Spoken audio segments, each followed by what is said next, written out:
हाँ जी, अस्सलाम वालेकुम जी। सारिਆਂ ਦੋਸਤਾਂ ਦਾ ਕੀ ਹਾਲ ਹੈ। ਉਮੀਦ ਕਰਦਾ ਹਾਂ ਠੀਕ ਹੋਵੋਗੇ। ਸਭ ਤੋਂ ਪਹਿਲਾਂ ਜਿਨ੍ਹਾਂ ਸਾਡੇ ਚੈਨਲ ਨੂੰ ਸਬਸਕ੍ਰਾਈਬ ਨਹੀਂ ਕੀਤਾ, ਫਾਲੋ ਨਹੀਂ ਕੀਤਾ, ਯਾਰ ਜਲਦੀ ਜਲਦੀ ਕਰ ਲਓ।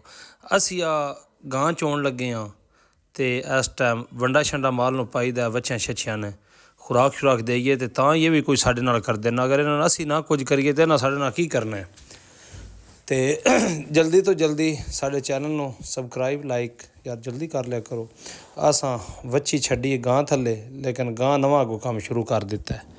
चलो बहरहाल एक बार बच गए हाँ तो असी गां अपनी चुंदे पे हाँ, क्योंकि जट्टां जे चुनियां नहीं तो फिर की करना, किवें बच्चे दुध पीण दे जे अगर धार शार नहीं कढ़नी। तो आ बजुर्ग ने तो असी गढ़दे पे हाँ ज्वार। ये डंगरां वास्ते ज्वार गड्डी दी है।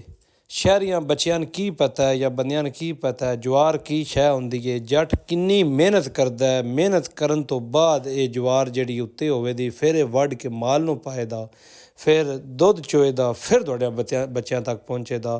हर चीज़ दा रेट कम तो कम है, लेकिन मेहनत जट दी सब तो ज़्यादा है।